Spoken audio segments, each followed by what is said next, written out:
좀 전에 이제 오늘 더불어민주당 당대표 후보 3인의 2차 TV 토론이 끝났습니다.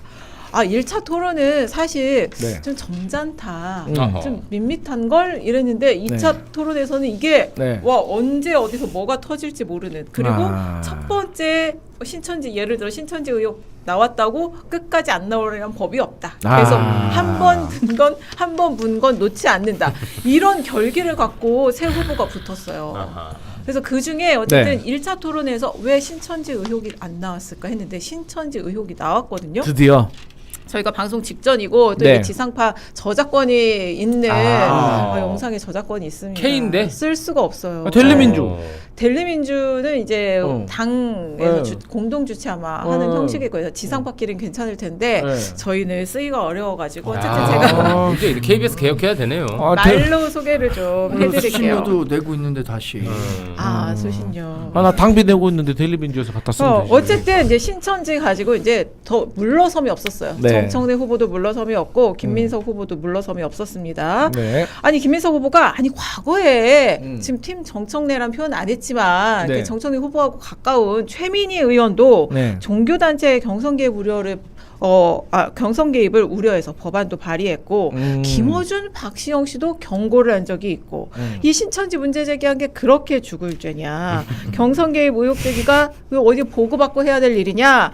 그러니까 정청래 후보는 같은 말을 반복을 합니다. 이거 당 공격한 거고 당원 공격한 거고 이래서 나는 해당 행위라고 생각을 한다.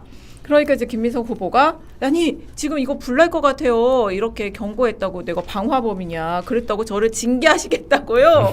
이렇게까지 얘기를 해요. 근데 물론 그 정청래 후보 같은 얘기를 반복합니다. 신천지 의혹 제기는 당 공격한 해당 행위다. 그런 의혹 제기를 하려면 육하 원칙에 의해서 근거를 제기해야지 사과하든가 반성과 성찰이 필요하다. 이렇게 얘기를 했습니다. 근데 여기까지 듣고 보니까 사실 지난번에 연설에서 두 후보가 다 윤리위에 서로 제소하겠다고 했잖아요. 근데 아마 경선이 끝나면 다 마무리되지 않겠냐 했는데 끝까지 할 것 같아요. 아니 뭐 해도 저는 뭐 상관없는데 저는 그냥 유야무야 될 것 같다. 그래 되고 사실 이제 끝나면 당선 딱 빵빠레 팍 터지면 서로 안고 또 이제 우리도 미국 스타일로 패자가 딱 승복하고 끝내는 거죠. 근데 제가 오늘도 순천에 사시는 정청래 후보의 지지자 또 골수 노사모하고 제가 통화를 했는데 그분하고도 얘기했을 때 신천지에 대해서는 뭐 시큰둥이라는 표현이 맞는 것 같은데 제가 물어봤어요. 아니 형 신천지 그 개입설 얘기하니까 기분 나빴어? 아닌디? 네이티브. 그런 거야. 그러면서 뭐라고 하세요? 아니 그 뭐 신천지가 뭐 국민의힘만 했겠어? 뭐 민주당에도 뭐 접근했겠지. 그래서 내가 그랬죠. 아니 민주당의 정치인이 가만히 있는 신천지한테 가가지고 야 너희들 들어와. 나랑 뭐 좀 같이 한번 해보자. 그럼 해당 행위죠. 그러면 그건 나쁜 짓이죠. 하지만 가만히 민주당이 있는데 그 신천지라는 그 종교 단체가 자기네들이 이미 당원 가입해 놓고 민주당 정치인들한테 내가 지금 당원 좀 몇 명 가지고 있는데 뭐 이렇게 뭐 좀 해줄까 이렇게 하면은 사실 그것도 잘못된 거긴 합니다. 단절을 해야죠. 하지만 그냥 자기들이 가입해가지고 이재명이 경기도지사 할 때 자기들 뭐 역학조사 강제로 해가지고 악감정을 품고 이재명과 더 친해 보이는 후보를 자기들이 그냥 떨치려고 하는 거는 그건 우리가 피해자잖아요. 근데 그게 뭐가 잘못된 거죠? 그러니까 이 의혹이 계속 그 신천지 의혹을 제기를 하면 그게 불리한 사람이 있나요? 신천지 밝혀보자는 계속하면 김민석 후보가 불리한 거 아니에요? 왜? 역시 정청래 후보 귀합니다. 귀한 아니 패널에. 같은 진영에서 같은 우물 먹고 있는 사람들한테 야 누군가 들어와서 너를 돕기 위해서 지금 신천지가 조직적으로 움직인다는 뉘앙스의 이야기를 한 거잖아요. 그럼 근데 그 그렇게 얘기를 얘기하지 않았어요. 김민석 후보는. 김민석 후보 그 얘기 안 했나요? 그 받아들이는 사람은 그렇게 받아들인 것 같은데. 정청래 후보는 그렇게 받아들이는 것 같아요. 저도 그렇게 받아들였어요. 진정한 팬이네. 진짜 곁으로 온 건가? 뭐야 일제의 경제네. 저도 그렇게 받아들여갖고 제가 민주당 의원의 내재적 접근 방법으로 한번 전 국민의힘 당원이지만 가본다면 야 김민석 후보 안 되겠네. 자기 살자고 아니 정말로 자기 살자고 같이 옆에서 고생했던 사람 고자질하고 있네. 이거 밀정 아니야? 아니 뭘 고자질을 해? 아니 그러니까 그 사람은 네. 김민석 후보는 네.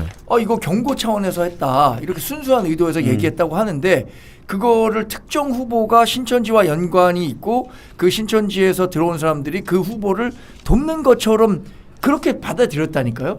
그러니까 그것에 대해서 막 구구절절히 김민석 후보가 나는 그런 뜻이 아니었고 뭐 경고 차원이고 불이 나는 집에 내가 불이야 외친 걸 갖고 나보고 왜 이러느냐 이렇게 얘기를 한다고 하더라도 내 생각에 그 민주당 지지자들 중에 상당수는 네.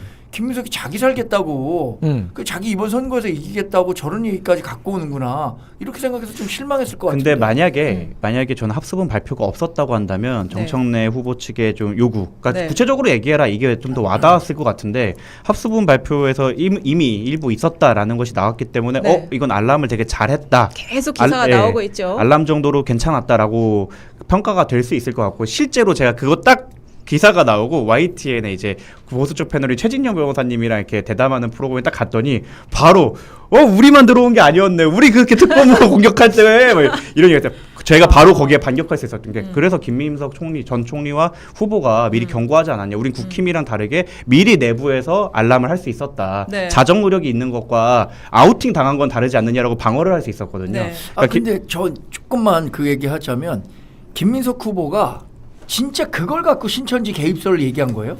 이번에 그 합수본에서 얘기한 뭐 6.3 지방선거 전에 몇 명이 들어와서 뭐 어떤 뭐 제안을 했었다. 이걸 갖고 신천지 개입설을 얘기한 건가요? 아니면 그거 외에 별개의 다른 신천지 개입설을 얘기하고 있는 건가요? 그 기사 그건 제가 구체적으로 보시면 6.3 지방선거뿐만 아니라 이번을 위해서라도 그 지방에서 뭐 개별적으로 입당했을 가능성이 있다라는 기사까지 저는 본 것 같아서 그러니까 여러모로 그 민주당 내에 그 의사결정 구조를 왜곡하려고 하는 신천지의 시도가 있었다. 거기에 대해 내가 알림을 했을 뿐이다라고 말을 해버리고 그 다음에 합수분 결과가 나왔기 때문에 이 부분에 대해서는 정청래 후보의 역공이 많이 빛이 발했다라고 생각을 하는데 저는 계속 나올 거라 생각해요. 이유는 정청래 후보가 들고 있는 아젠다가 거의 이제 다 소진이 됐어요.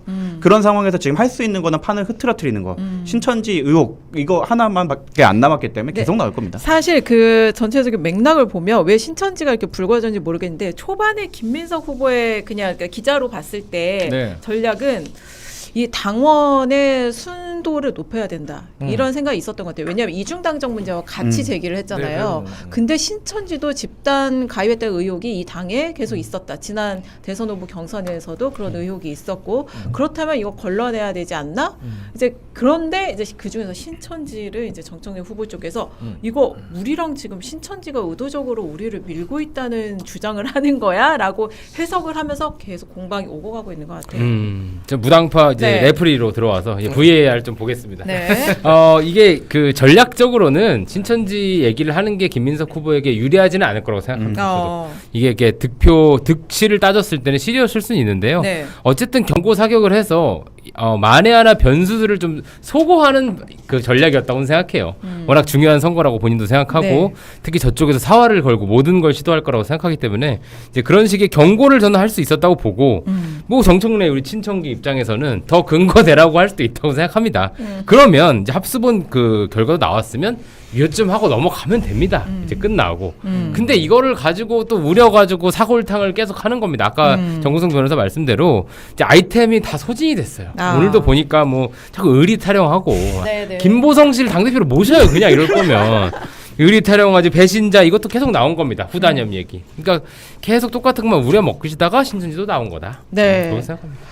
그래서 오늘 토론회에서 또 가장 뜨거웠던 부분은 막판에 한 절반, 한 3분의 2쯤 지나서 나왔어요. 사실 1차 토론회에서 김민석 후보가 좀 저는 굉장히 좀 날카로웠다고 생각을 하거든요. 좀 긴장돼 있다고 보이기도 하고 경직돼 있다. 경직돼 있고 근데 그거에 비해서 정청래 후보는 그냥 나름 평소 텐션으로 나왔다 했는데 오늘은 두 사람의 텐션이 좀 바뀐 것 같았거든요. 근데 막판으로 가서 김민석 후보 텐션이 쭉 올라오는 부분이 있었어요. 왜냐하면 정청래 후보가 계속 배신, 탈당 요 얘기를 합니다.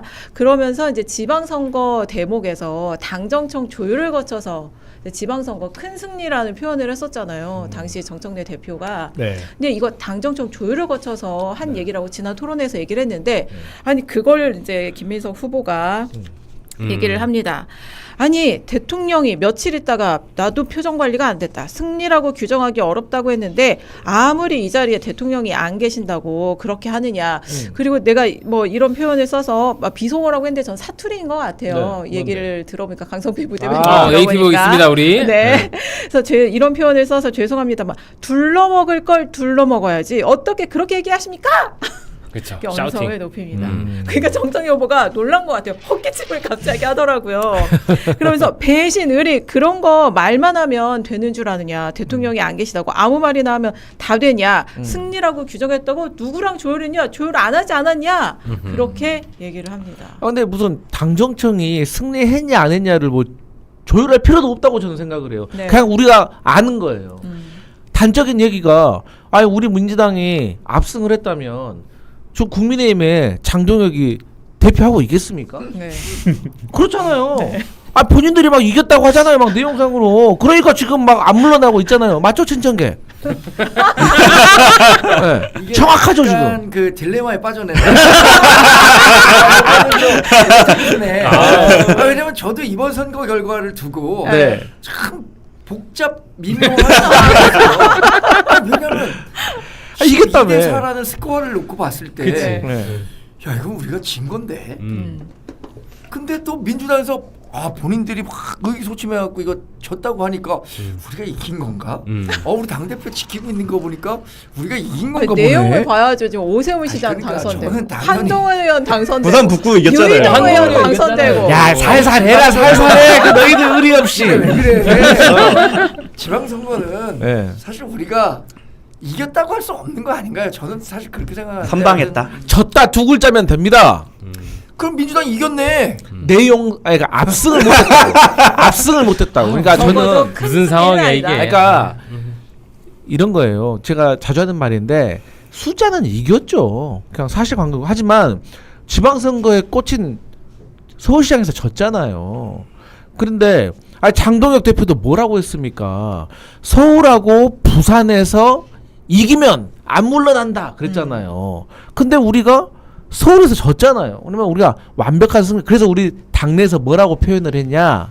패배라는 표현보다는 실패라는 표현을 많이 썼어요. 그렇기 때문에 저는 이 부분에 있어서는 그 김민석 후보의 말이 맞다라고 생각을 하고 또 그럼 재보궐도 한번 볼까요? 아니 그렇게 승리를 했는데 그러면 왜 공천하면 안 됐었다 이런 얘기가 나옵니까? 그렇잖아요. 그러면 공천도 잘한 거지. 그렇잖아요. 어떻게 생각하세요, 진청계? 이것과 관련해서는 친청래로서 제가 말씀드릴게요. 이번 의동 지방선거, 이겼잖아.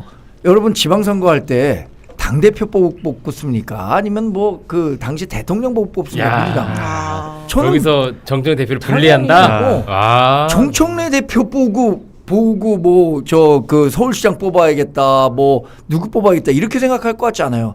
이게 그 이재명 대통령 집권 1년 차에 있었던 선거였기 때문에 누가 뭐라고 하더라도 이재명 대통령에 대한 지난 1년에 대한 평가도 있고 앞으로 4년에 대한 힘을 실어줘야겠다라는 평가도 있을 것 같은데 애초에 몇 대 몇 예상했어요? 15대 1 예상했잖아요. 근데 그게 12대 4로 하는 과정에서 왜 12대 4로 갔냐? 한 세 가지 결정적 장면이 있다고 보거든요. 이재명 대통령 공소 취소 특검 얘기가 나왔어요. 근데 공소 취소는 이건 아니다.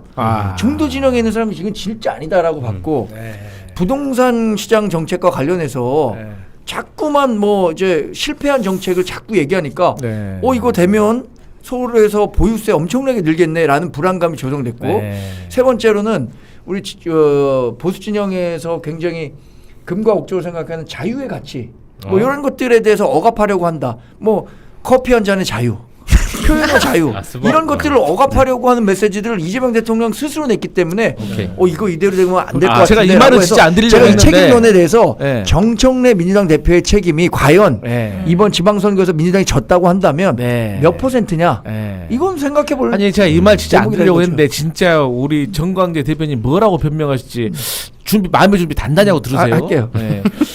부산 북갑에서 정청래 대표가 오빠 논란 있었잖아요. 그때 얼마나 놀려먹었어요. 대표가 뭐 오빠라고 했나 아주 그때 한 일주일을 우려먹지 않았나? 근데 그게 막 뭐 춤까지 얼마나 속 표심에 막 영향을 줬겠어요. 아유, 구도 자체와 영상 또 보여줘야겠다. 하나는 그 하정우 수석이 하정우 수석이 잘못한 거지.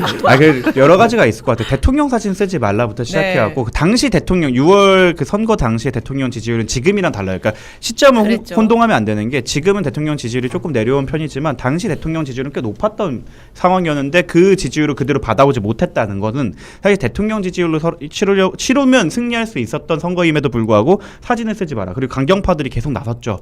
계속 이상한 이슈가 나왔었어요. 그때마다.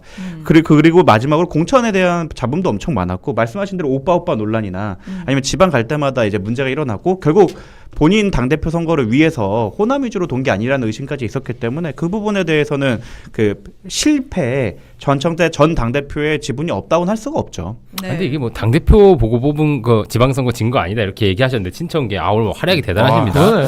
근데 정확히는 전 노선에 대한 지금 평가라고 봐요. 그래서 정청래 노선으로 대표되는 이제 구주류 조국, 김어준, 뭐 유시민으로 대표되는 그 노선에 대한 평가 그리고 그 반대로 이재명 노선은 확장, 중도실용 확장이잖아요. 그 노선 경쟁이 지금 이루어지고 있고 과거 정청래 노선이 실패하고 이걸로는 이길 수 없다라는 구조적 다수를 만들 수 없다라는 평가지 그냥 정청래라는 한 인물이 무슨 오빠를 했고 말고의 문제보다 더 큰 것은 정원호 후보가 원래는 그 친털 후보가 아니었습니다. 그런데 후보가 되자마자 그분들이랑 캉캉 춤추고 정책도 다 이제 과거 이제 이념적인 방식으로 진행하고 이러니까 그 선택을 못 받은 거고 뭐 조국 하정우 다 그런 방식이었다고 생각합니다. 근데 정청래 이제 후보는 그 각 지역별 전략에 대해서는 서울 그러니까 정원호 후보 캠프도 내 말을 안 들었다. 내가 이렇게 하라고 전략을 짜줬는데 안 듣는 것 같더라.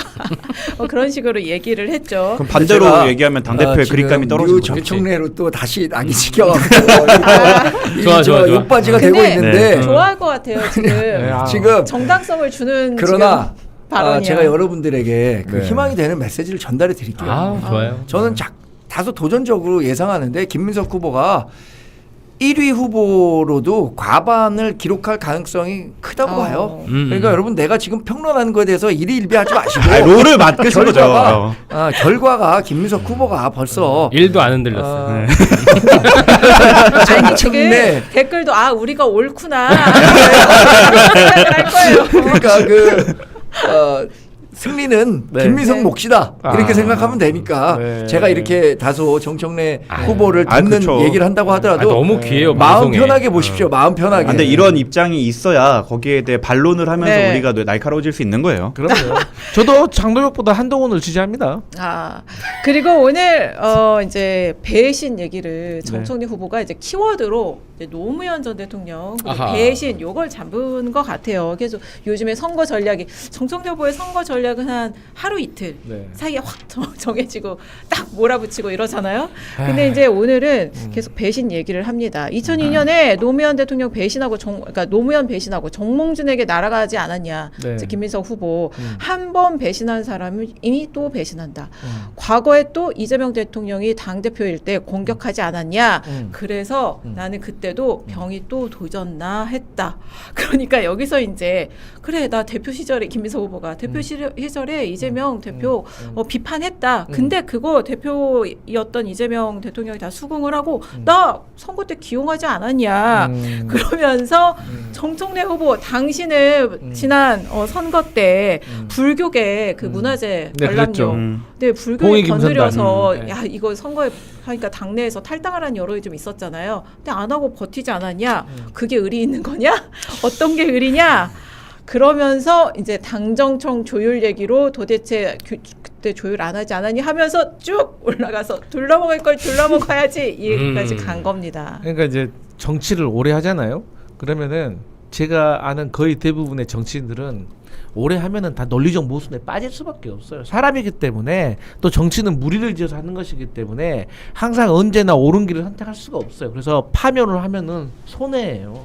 그래서 저는 적통이라든지 뭐 배신이라든지 아니 뭐 그렇게 따지면은 과거에 종동영 의원이 아니 그 중도 대통합 신당입니까? 그거 만들었을 때 노무현 대통령하고 절연한 거 아니에요. 그때 그러면 정청래 후보 누구 옆에 서 있었어요? 정동영. 정동영 옆에 서 있었잖아요. 정동영과 통하는 사람들이 핵심 멤버였잖아요. 아니 그때 뭐 이재명 대통령도 만난 거 아니에요? 정통 회장님이셨어요. 뭐 민주당 네. 그 사람들 중에 노무현 전 대통령에게 돌멩이 안 던진 사람이 있나요? 그렇게 생각하면 친천계에서 다시 바뀐 건가? 아니 저는 이게 사안에 대해서 객관적으로 보니까 그래. 그러니까 제가 하는 말은 그러니까 과거 얘기를 그러니까 판단 정치를 자체가 하다 보면 다 이런 우여곡절이 있다. 그러니까 내가 끌고 오는 게 2002년대 얘기는 그때 저 중2였거든요. 그 중2가 이렇게 방송에 나올 정도면 오래된 일인데.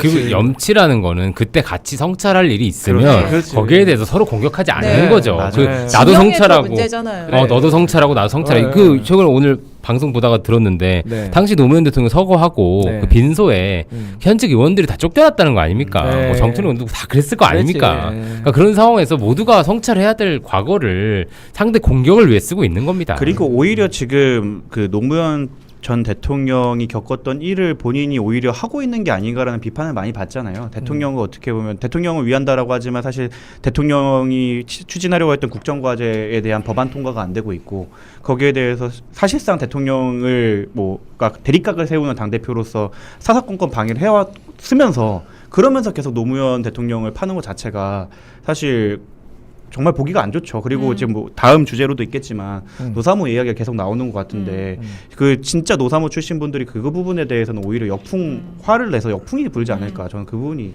그리고 이 정치 역정에서 뭐 뒤통수, 배신 뭐 이런 거 겪은 분들로 말하면 아마 현존하는 정치인 중에 최고봉의 권노갑 네. 민주당 상임 고문이실 텐데 추억이네. 다 그 권노갑 고문이 작년에 이제 출연을 하셨었거든요. 뭐 정동영 장관하고도 뭐 일에 있었고 네, 그럼요. 감옥에도 갔다 오셨고. 정풍원도. 근데 나는 그런 거 다 마음에 담아두지 않는다. 한이 된다. 그러면 네. 나는 정동영이하고도 다 풀었다. 네. 그분 그러셨어요. 진짜 건강하시잖아요. 뭘로 풀었다? 동영이. 정동영. 정동영. 정동영 아니, 그러니까 장관. 예를 들어서 정청래 후보도 또 노무현 전 대통령 재임실을 많이 속삭였어요. 아, 그럼. 아니 그 누구야 유시민 자르라고 하고 해임시키라고 하고 당에서 제명시켜야 된다고 그 인터뷰도 다 나와 있어요. 그래서 저는 아니 대한민국이 지금 어제부터 해서 계속 유튜브 보잖아요. 부동산 세제 개편과 관련해 가지고 얼마나 떠들썩합니까? 그리고 이제 대출 규제 어떻게 풀 것인가, 공급 어떻게 할 것인가. 아니 이런 걸 가지고 좀 콘텐츠를 가지고 얘기할 생각을 안 하고 아직도 노무현 찾고 무슨 과거 파묘 찾고 그럼 되겠습니까? 야, 노무현 내가 할 말인데 이게 아니 자성의 참고 목소리가 오늘 있다. 토론회에서 부동산 세제 개편 뭐 이런 얘기도 나오긴 했어요. 나왔어요. 그리고 또 정청래 후보가 오늘 이제 비장의 무기로 갖고 온 것 중에 하나가 네. 이제 그 ETF 레버리지, 레버리지. 네. 예, 단일 종목 이거 책임 정청래 후보 정부에 있을 때 이거 총리. 정한 건데 네. 책임져야 되지 않냐 최소한 이제 그런 얘기도 뭐 하고 그러긴 했는데 어쨌든 오늘 토론회 태도를 보면. 정청래 후보가 약간 좀 칼을 갈고 나왔다. 굉장히 날카롭게 느껴졌고 오히려 2인자 전략에 네. 가깝죠. 지고 있다는 걸 자인하는 거죠. 왜냐하면 이기고 있을 때는 이렇게 비호감 이 선호 투표제 아래에서 비호감도를 높이는 공격수 역할을 할 이유가 없는 거거든요. 네. 근데 이제 그 첫 번째 토론회 때 안 그러다가 지금 그런다는 건 본인이 봤을 때 판세 분석을 했을 때 지금 내가 1위가 아니다라는 거를 자인하는 게 아닌가 싶어요. 근데 보통 우리가 토론회 하잖아요. 그 뭐 학문적으로도 이미 다 연구된 건데 큰 실수 안 하면 별 의미 없습니다. 그러니까 큰 실수해가지고 완전히 뭐 진영 간에 아니면 어떤 세대 간에 큰 실수해가지고 거기에 표가 날아갈 수는 있겠지만 그러지 않으면 다 각자의 지지자들은 내가 지지하는 후보의 좋은 면을 바라보고 좋게 해석을 하기 때문에 사실 저는 별 의미는 없다고 봐요. 그런데 제가 어제 한 그 광주에 네. 있는 또 이제 오. 아이를 키우는 네. 그 엄마 네이티브 갑니다. 젊은 엄마 네. 근데 이게 정말 무조건 이재명 대통령 잘 서포트 해가지고 무조건 정권 재창출을 꼭 해야 된다. 그래야지 우리 애들이 내 아들 딸 애 3명 키우는데 이 애들이 자라가지고 뭔가 좀 혜택을 받을 수 있을 거 아니냐. 내가 광주에 사니까 잘 모르지만 이 서울이나 이런 데 좋은 데 가면 이게 인맥이 중요하다더라. 뭐 공무원을 해도 좀 호남 사람 있어야 좀 끌어주고 기업에 가도 뭐 호남 사람이 끌어주는데 이상한데? 이게 정권이 계속 정권 재창출이 좀 돼야지 우리 사람들이 기용돼서 할 거 아니냐. 그리고 만약에 이게 윤석열 정부였으면 국민의힘 정부였으면 호남 반도체 공장 광주 삼전에서 왔겠냐고. 네. 그러니까 이 부모들은 또 자기 자식의 미래를 그렇게 걱정하고. 그래서 호남 권리당원은 누굽니까? 그래서 이제 김민석이죠. 이거 저도 저희 로펌 4명이서 친구들 4명이서 하는데 그중에 2명이 광주와 목포 출신입니다. 네. 그래서 제가 또 물어봤죠. 통신원들에게 각자 집에 전화를 해라. 그래서 그냥 걱정하지 마라. 아마 호남에서 본때를 보여줄 것이다. 이런 식으로 오히려 더 강하게 얘기를 하더라고요. 너가 서울 태생이 너가 느낄 수 없는 그런 감정이 있기 때문에 이거는 너가 예상하는 범위를 벗어날 거다라는 얘기를 하더라고요. 이제 다다음 주가 그러니까 다음 주가 이제 슈퍼위크 호남하고 수도권이기 때문에 후보들이 더 날카로운 것 같은데 아무튼 오늘 2차 토론에서는 진짜 정청래 후보는 그러니까 누가 봐도 이제 김민석 후보와 관련된 막 얘기를 해요. 그래서 김민석 후보가 답변을 막 준비를 합니다. 그러면 송영길 후보 그거 어떻게 생각하십니까? 몇 가지 나는 이런데 송 후보는 어떻게 생각하십니까? 그게 있어요. 고정 레파토리가 있어요. 물어봐놓고 누가 봐도 송영길 후보가 자신의 말에 동의 안 해줄 것 같거든요. 그러면 반박을 하잖아. 그럼 딱 이거야. 역시 송영길 후보는 김민석 후보에게 더 그렇군요. 저한테는 가혹하고 김민석 후보한테는 이 얘기를 한 굉장히 3번 하셨어요. 너그러우시군요. 네. 이거 안 물어봤습니다. 안 물어봤습니다. 각자의 그 호남 정보통들이 있으니까 네. 저도 한번 그 호남 정서에 아주 정통한 사람, 본인이 정말 이름 되면 알만한 사람일 수도 있어요. 이 본인은 기자생활 30년을 민주당만 출입했다. 이것도 유력 매체예요. 그러니까 너희가 알고 있는 민주당, 그러니까 국민의힘에서 알고 있는 민주당은 헛거다. 내가 내 얘기를 들어야 너가 민주당을 제대로 알 수 있다라고 공언하는 분이 있어요. 네. 근데 이분이 최근에 맞춘 게 몇 개 있어. 아니 그러니까 이분이 정치적인 그 식견이 있으니까 오세훈 서울시장이 된다는 거야. 나는 오세훈 서울시장이 된다고 한 사람은 주변에 정말로 진지하게 오세훈 시장 된다고 한 사람 그러니까 유력 인사 그러니까 내가 믿을 만한 사람 중에 그분 그리고 한동훈도 된다. 이거를 이제 다 얘기했었는데 이번에 이 민주당 그 대표 선거 관련해서 정청래가 선전하겠지만 김민석이 된다. 이건 뭐 근데 다 비슷한 얘기잖아. 호남 정서와 관련해서 이렇게 얘기하더라고. 800조 서남권 그 반도체 투자 이 얘기 나왔을 때는 한 8대2 정도로 호남에서 김민석 뽑아야 된다. 이랬는데 지금은 한 6대4 정도로 그 폭은 줄어들었더라. 그러니까 김민석이 아주 선전하겠지만 6대3은 선전하는 거잖아요. 그런데 그 호남권 맨 처음에 반도체 투자 얘기 나왔을 때보다는 그리고 이 후반으로 갈수록 정청래 지지율이 조금은 복원이 되더라. 이런 얘기를 거기에 하고 있더라고요. 참고로 어제 들은 얘기인데 그러니까 저도 사실 호남 반도체 공장 처음 갔을 때 방금 말씀하셨던 것처럼 반응이 좋았는데 조금 시간이 지나면서 시들하지 않나 했는데 최근에 주가 변동폭이 떨어졌잖아요. 그러면서 이 반도체 사이클이 계속 갈 것인가 하니까 호남 사람들이 엄청 불안해하는 거예요. 오히려 그러니까 더 걱정이에요. 그런 불안감이 있어요. 지금. 그래서 그렇기 때문에 더 뽑아야 된다는 거예요. 다시. 근데 다른 결론. 아니죠. 이게 사이클이 안 되니까 취소될 수 있으니까 이거 해줄 사람을 뽑아야 된다. 확실한 사람. 확실하게. 전남대 총장이 최근에 뭐라고 말했냐면 자기가 전남대에서 애들을 가르치면서 보니까 10만 명 정도의 청년이 떠났다는 거야. 일자리가 없어서. 근데 삼전에서 이 공장이면은 앞으로 160만 개가 생긴다. 그러니까 이제 호남 사람들은 이거 다른 데서 공격해가지고 뺏기면 어쩔까? 아니면 또 반도체 공장 사이클 안 좋으면 이거 어쩔까라는 걱정이 엄청 많더라고요. 그렇습니다. 네, 그래서 오늘 이제 후보들 2차 토론회까지 짚어봤고 다음 주에 이제 호남권 그리고 수도권 이게 권리당원 그러니까 이 표심이 도대체 어떤 후보에게 향할지 저도 정말 궁금해요. 왜냐하면 호남이 권리당원이 많기도 많지만 지금 대통령 지지율이 막 다른 데는 50% 아래를 기록하고 이 와중에도 호남은 74%, 76% 이래요. 대통령 국정수행 지지율 긍정평가가. 그래서 그런 호남이기 때문에 과연 뭘 보고 투표를 할 것인가 좀 주목이 됩니다.